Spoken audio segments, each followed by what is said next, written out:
Europe 1. Le journal de 7h sur Europe 1, Christophe Lamar. Bonjour Christophe. Bonjour Dimitri, bonjour à tous. Nous prenons tout de suite la direction de Tel Aviv en Israël. Frédéric Simon, vous êtes le correspondant d'Europe 1 sur place. Les 12 militants du navire humanitaire Madeleine, dont 6 ressortissants français, se trouvent dans l'aéroport. Leur expulsion devrait intervenir dans les heures qui viennent.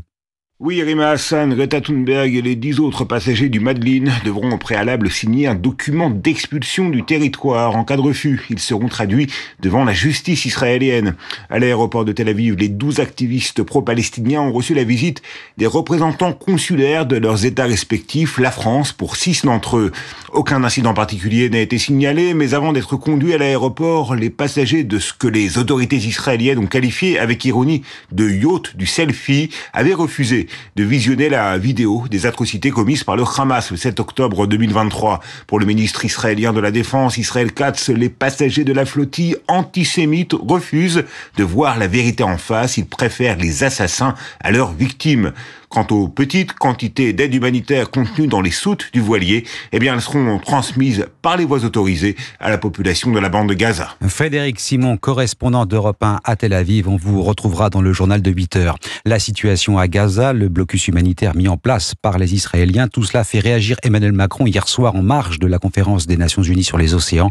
Le chef de l'État appelle à la levée du blocus, une honte, dit-il, un scandale inacceptable. Comme le temps passe, un an après sa victoire aux élections européennes, le Rassemblement national a réuni ses alliés européens dans le Loiret hier pour une fête de la victoire. Une célébration en forme de bouffée d'oxygène tant le parti semble rongé par le doute. Il ne sait toujours pas si Marine Le Pen pourra se présenter à la prochaine présidentielle. La chef de file du RN et son président Jordan Bardella ont voulu retrouver l'élan qui les avait conduits à la victoire il y a un an. Alexandre Chauveau, envoyé spécial d'Europe 1 à Mormant-sur-Vernissant. Une scène entourée de champs de blé, des milliers de militants et autant de drapeaux français. Le Rassemblement national s'est rappelé au bon souvenir du printemps dernier. Depuis, le parti n'a pas réalisé le score espéré aux législatives et la justice s'est mise en travers de la route de Marine Le Pen pour la présidentielle.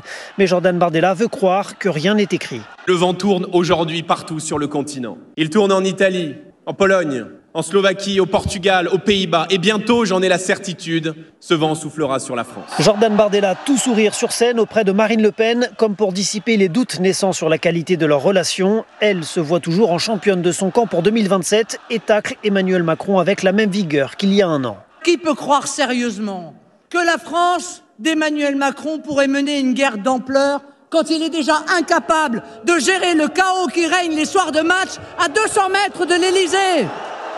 Si j'ai un tweet à lui proposer pour ce qui se passe en matière sécuritaire en France, ce serait pas champion, mon frère.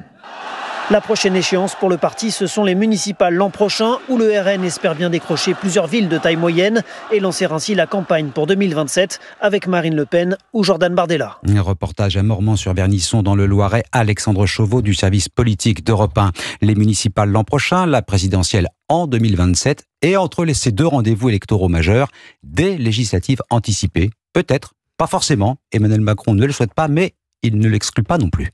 Moi, je l'ai dit. Évidemment que j'assume la décision que j'ai prise. Je l'ai prise il y a un an. Est-ce que je pense qu'elle a été comprise ? Et est-ce que je pense qu'elle a permis de clarifier les choses ? Non. Après, mon souhait, c'est qu'il n'y ait pas d'autre dissolution. Mais mon habitude n'est pas de me priver d'un pouvoir constitutionnel. Parce que si des formations politiques décidaient d'avoir une approche totalement irresponsable et bloquer le pays, peut-être me retrouverais-je dans une situation où je dois utiliser la Constitution. Donc j'ai pas l'habitude de dire que je n'utiliserai pas la Constitution. Mais mon souhait, c'est de ne pas le faire. Emmanuel Macron, propos tenus en marge du sommet des Nations Unies sur les océans. Paris, Lyon, Nice ou encore Bordeaux, manifestation des VTC et des taxis aujourd'hui dans plusieurs villes. Les premiers réclament un moratoire sur le nombre de chauffeurs. Les seconds rejettent la nouvelle convention de l'assurance maladie sur le transport médical. Les narcotrafiquants, de plus en plus, utilisent les réseaux sociaux, notamment les messageries cryptées pour échanger entre eux ou bien contacter leurs clients. L'une d'elles, de ces messageries, est basée en Chine. Son nom, Potato Chat, pomme de terre, en français dans le texte. Et oui, fini Telegram, jugé de moins en moins fiable pour protéger leur activité illicite. Il lui préfère désormais cette messagerie d'origine chinoise. Mais pour quelle raison, Jean-Baptiste Marty ? Eh bien, première raison, pour l'anonymat, aucun justificatif n'est demandé pour se créer un compte. Alexandre Agas, policier du syndicat Alliance spécialisé dans la criminalité organisée. Il n'y a pas besoin de s'identifier ni par un numéro de téléphone, ni par une adresse email. Aucune donnée personnelle à fournir, pas même une date de naissance. Et une fois dessus, le narcotrafiquant est roi. Il peut créer des groupes avec un nombre illimité de personnes. Alexandre Agas. L'avantage que ça présente, en fait, c'est de pouvoir discuter avec plusieurs centaines, voire plusieurs milliers de personnes en même temps.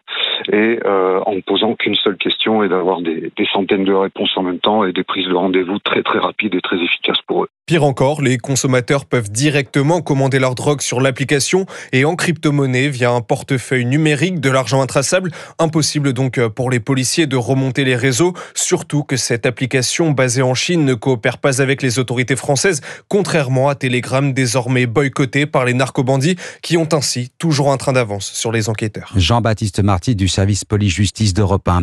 Vive inquiétude à Laon où 2 sapeurs-pompiers sont portés disparus depuis hier soir alors qu'ils étaient en intervention sur un feu d'appartement. Ils ont été piégés par l'effondrement d'une partie de la structure de l'immeuble et ensevelis sous les gravats.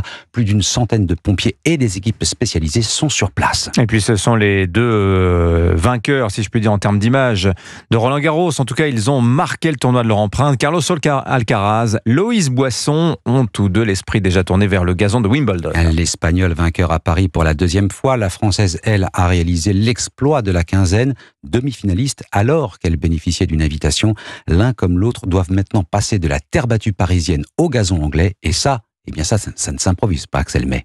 Oui, un peu de repos avant de s'attaquer à la saison sur gazon. L'année dernière, après son premier sacre à Roland-Garros, il l'avait joué moins de 10 jours plus tard, le prestigieux tournoi du Queen's en Angleterre, et avait été éliminé dès son 2e match. Ce qui n'avait pas empêché Carlos Alcaraz ensuite de gagner pour la 2e fois d'affilée Wimbledon en battant en finale Novak Djokovic. On peut imaginer que l'Espagnol respectera un schéma identique, un tournoi préparatoire sur gazon avant de défendre sa couronne londonienne début juillet. Et la question sous-jacente, c'est retrouvera-t-il Yannick Sinner en finale? Il ne dirait pas non et assure que sa victoire à Roland-Garros ne présage pas de l'avenir de leur rivalité. J'insiste, je ne pourrai pas le battre éternellement. Et j'espère qu'on jouera davantage de finales de Grand Chelem. Elle aussi, à sa manière, a fait tourner la tête des spectateurs à Roland-Garros. Après sa demi-finale surprise, la Française Loïs Boisson, grâce à son entrée dans le top 100 mondial, espère bénéficier d'une invitation à Wimbledon. Elle, qui a 22 ans, n'a encore jamais joué le moindre match sur gazon. Eh bien, elle a 3 semaines pour s'entraîner à Wimbledon. Ça commence le 30 juin. C'était Axel May. Merci Christophe Lamar, c'était votre journal.